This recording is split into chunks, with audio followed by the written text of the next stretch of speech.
The pantry door closed behind us at 7:42 in the evening, and for about 4 seconds we both stood there in the dark, waiting for the click that meant it would open again. It didn't click. I heard Vivian try the handle. 2 small, controlled movements, the kind you make when you're still 90% sure this is not actually happening. Then, silence. Then the very specific sound of someone who is too composed to panic, inhaling slowly through her nose. She said, "The latch is broken." I said, "Yes." She said, "From the inside." I said, "It appears so." A pause. Our shoulders were touching because the pantry was roughly the width of a generous closet, which it had been, before her aunt decided its correct use was storing 12 months of jarred preserves, a pressure cooker, 4 varieties of rice, and both of us. She said, "You have your phone?" "Dead since 3. "Mine's in my jacket." A pause. "Which is on the chair." "In the kitchen." I did not say, "This is an objectively absurd situation." I did not say, "We are 2 grown adults trapped in a pantry at a family birthday dinner because you said you'd help with the dessert and I followed you in here because I didn't know what else to do with myself whenever you left a room." I said, "Someone will notice." "We're gone," she said. "My aunt's family doesn't notice things until the food runs out." There were 17 people in the next room. The music was loud. The food, I could confirm from memory, was plentiful. She turned toward me in the dark. I could feel the shift in her weight and said, "We might be here a while." That was the beginning. The pantry just made it impossible to keep pretending nothing was happening. My name is Marcus Webb. I'm 33. I design furniture, not the kind you assemble from a flat pack, the kind you wait 8 weeks for and then keep for 30 years. I work from a studio in our apartment building, which my roommate Vivian once described as the wood-smelling room that occasionally produces chairs, which is accurate and I've chosen not to take personally. I make things with my hands that are meant to last. This has made me, in other areas of my life, perhaps overly patient about the structural integrity of arrangements that should have changed sooner. Vivian Chen, 29. Pediatric occupational therapist. She works with children who are learning to navigate a world that wasn't quite built for how their nervous systems work, and she is very good at it in the way that people are when they've found the exact right thing. She is the sharpest person I've been around, in a sustained way, quick without being cutting, certain without being closed. She has a laugh that comes out without warning, the real one, the one she doesn't curate. We became roommates 2 years ago because her friend knew my friend, and an apartment needed filling, and the timing worked. We did not become roommates because I had any particular plan. That is also true of most things in my life that turned out to matter. The first month, we were polite in the way that people are when they're still measuring how much space they're allowed to take up. She kept her things in her half of the kitchen. I kept mine in mine. We were courteous about the bathroom schedule and the thermostat and the noise. It was all very reasonable. The second month, she left a note on the counter about a coffee maker function I had apparently been operating incorrectly. The note was 3 sentences long and included a small diagram. I fixed the problem. She never mentioned it again. I thought about it for 3 days. By the 3rd month, she was eating her breakfast at my end of the kitchen because the light was better, and I was leaving the living room lamp on when I went to bed because she worked late on Tuesdays, and I had noticed she preferred coming home to a lit apartment, and neither of us had discussed either of these things because there was nothing to discuss. It was just what the apartment had become. That is how the 2 years went. Accumulating, quietly, into something I did not have a clean name for. She has a small cactus on the kitchen windowsill that she named Gerald. This is not directly relevant to what happened in the pantry, except that she talks to Gerald when she thinks she's alone. A practice I have witnessed 3 separate times and never mentioned. And something about the fact that she does this has always made me feel like I was being allowed to see something I was meant to hold carefully. Gerald, for the record, is thriving. Vivian insists this is because of the light. I have my own theories. The dinner was her aunt's 65th birthday.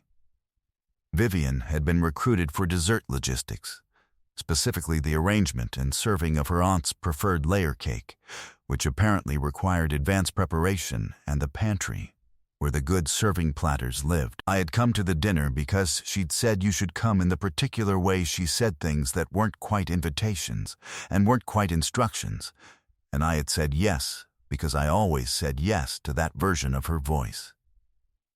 I have poor instincts for self-preservation, in that direction specifically. The house smelled like garlic and something sweet and the warmth of a lot of people in a space built for fewer.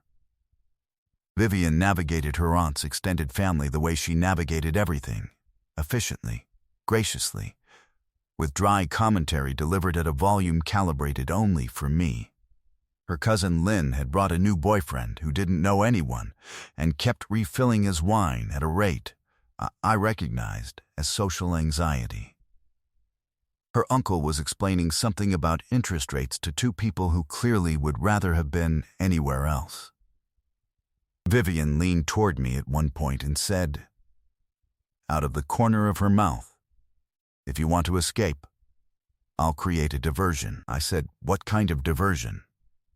She said, "I'll ask my uncle about his garden. He'll hold the room for 40 minutes minimum." I said, "I don't want to escape." She looked at me. Something moved in her expression, small, fast, gone before I could identify it. She turned back toward the room. 10 minutes later, she said she was going to start on the cake platter. She moved toward the kitchen. I followed, because the alternative was standing alone in the living room, and because I have established that I am not a rational person when it comes to the question of being near her or not. I have poor instincts for self-preservation in one specific direction, and that direction has always been whatever room Vivian Chen is moving toward. The kitchen was quieter than the rest of the house, sound absorbed into the warm air, the low hum of the refrigerator, the smell of buttercream, and her aunt's good coffee. The pantry was off to the left, a narrow door with a brass handle that had been there since the house was built, which was apparently longer ago than the latch had been serviced. Vivian pulled the door open. She said, "The platters are on the middle shelf. Can you grab the big oval one?" I followed her in. The shelves went floor to ceiling, preserves and grains and dry goods in the specific organized abundance of someone who had been feeding a large family for 40 years. It smelled like cardamom and old wood. The door swung shut behind us. There was a small, definitive click. We were both reaching for the same shelf when the handle didn't give. We sat on the floor after about 15 minutes. Because standing in a narrow pantry is more uncomfortable than it sounds, and neither of us had said it out loud yet, but both of us knew the food situation in the next room was not working in our favor. There wasn't enough room to sit side by side without our legs overlapping, so we ended up facing each other, backs against opposite shelves, her knee near mine, a jar of strawberry preserves somewhere to my left catching the thin line of light under the door. The pantry smelled like dried herbs and cedar, and something faintly sweet from a row of preserves lined up near her shoulder. The light from under the door was warm and gold, the good lighting her aunt put up for parties, and it caught the edge of Vivian's face just enough. She said, "Tell me something." I said, "What kind of something? Any kind. I'm not doing 40 minutes of silence," I considered. "Gerald looked stressed when I left this morning." She said, "Gerald doesn't experience stress. You gave him a name. That's anthropomorphism. It doesn't hold structurally." I said, "You also told him the weather last Tuesday." A pause. She said, "That was a practical update. He's near a window." I said nothing. In the close dark of the pantry, her voice was nearer than it usually was, not just the words, the texture of them. She speaks at the pace of someone who thinks before they talk, which is rarer than it should be, and I had spent 2 years learning to listen for the difference between what she said and what she was about to say. "You know what I keep thinking about," she said after a while. "Tell me. That night in October, when I came home late and you'd left the kitchen light on." She was quiet for a moment. "You said you always do that, so the apartment doesn't feel empty when someone comes back." I remembered. I hadn't thought of it as something worth noting. "I stood in the hallway for a minute before I came in," she said, "because I don't know. It did something to me, something I didn't have a word for." I said, "Vivian." She said, "I'm not finished." But she smiled slightly, in the near dark. I'm aware of how that story sounds. I'm aware that a kitchen light is not a declaration. I'm just telling you that I started paying attention differently after that. And once I started, I couldn't stop. She looked at me. Her knee was close enough to mine that I could feel the shift in weight when she moved. "What do you tell yourself?" she said. "About us. About the fact that we live together and we're friends and we never." She stopped. Then, very evenly, I'm asking directly. I don't usually ask directly. I want you to notice that. I noticed. The air in the pantry had changed. The way the air in a room changes when something is about to be true in it that wasn't true before. I want to tell you what I had been telling myself, because it matters.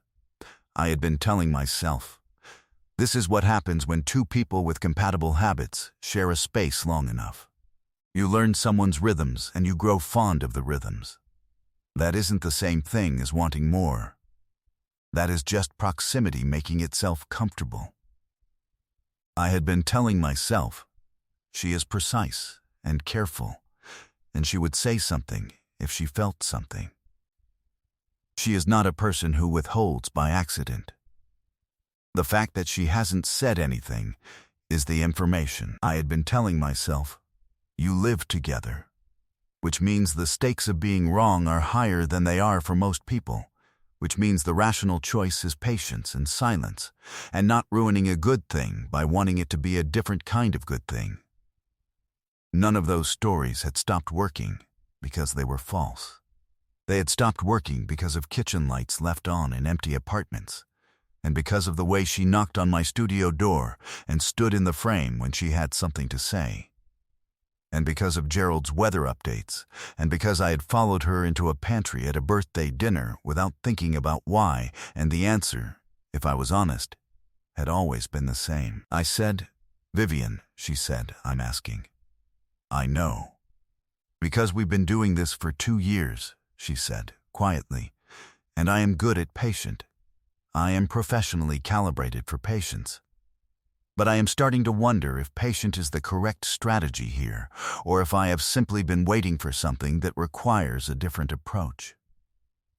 I said, "What different approach?" She looked at me directly. In the low light from the crack under the door, I could see just enough of her face to know the expression. The one she used when she'd already made a decision and was watching to see if I would catch up. She said, "The approach where I stop being very careful and just say the thing." I didn't speak. My chest tightened, the way it does when something you've been half expecting for a long time suddenly confirms it was real. She said, "I think about you in a way that isn't how I think about a roommate. I have for a while. I thought it would resolve itself if I waited long enough. It hasn't."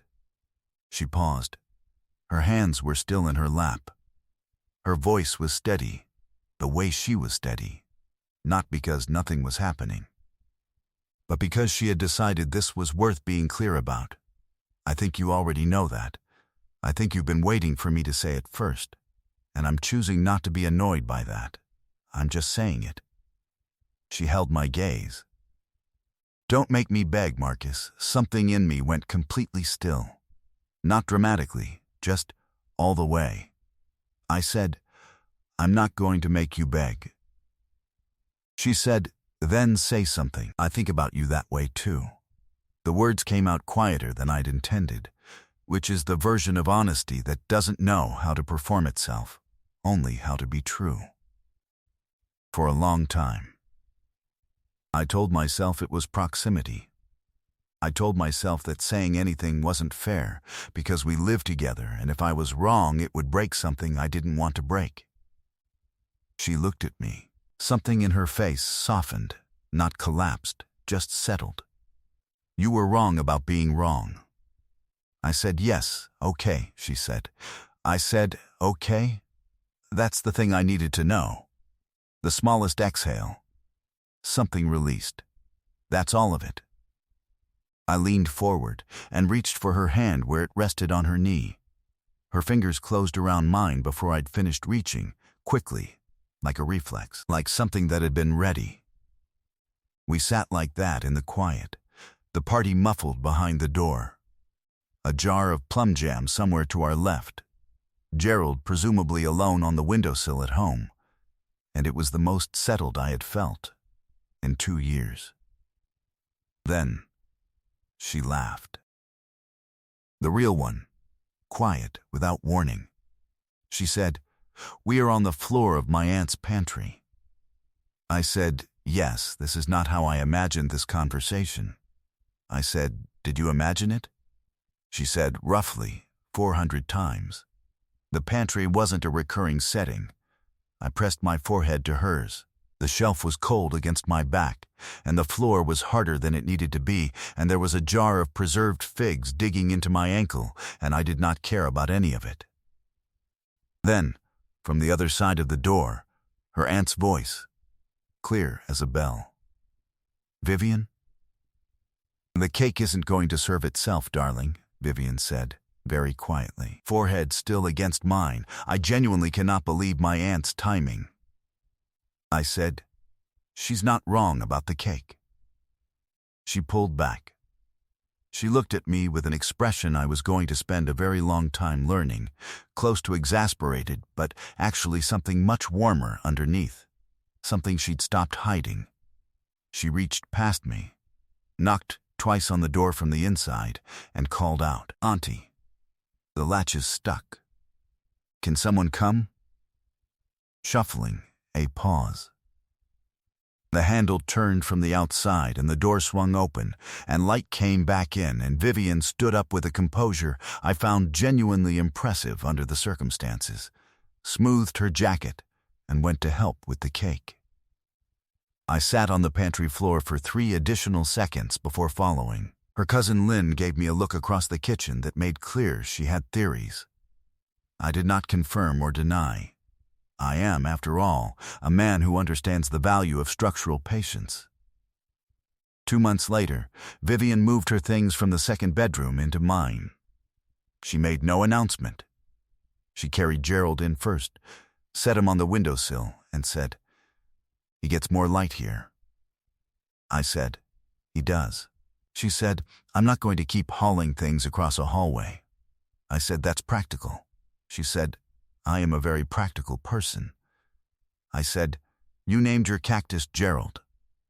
She said, Gerald is a friend, not a cactus.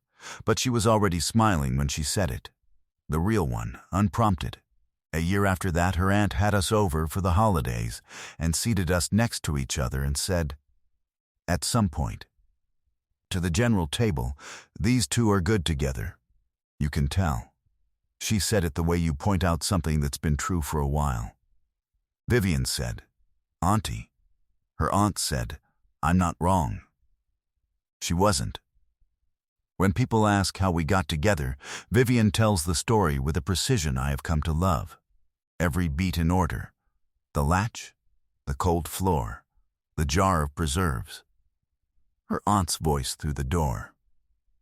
She always ends on the cake part, because it's her favorite. and because she believes the universe has excellent comic timing, and the pantry was evidence. I always say the pantry didn't need to be romantic. It just needed to be the place where there was finally nowhere left to stand that wasn't true. Nothing about us had appeared out of nowhere. We had simply waited until the distance ran out and the door wouldn't open, and found out that the inside of a pantry is apparently where we kept everything we'd been too careful to say. What would you have done if you got stuck somewhere with the person you'd been quietly feeling something for, and they said the exact thing you'd been waiting to hear? And have you ever known something was real for a long time before you let yourself say it out loud? Tell me in the comments. If this one found you at the right moment, leave a like, subscribe, and I'll see you in the next one.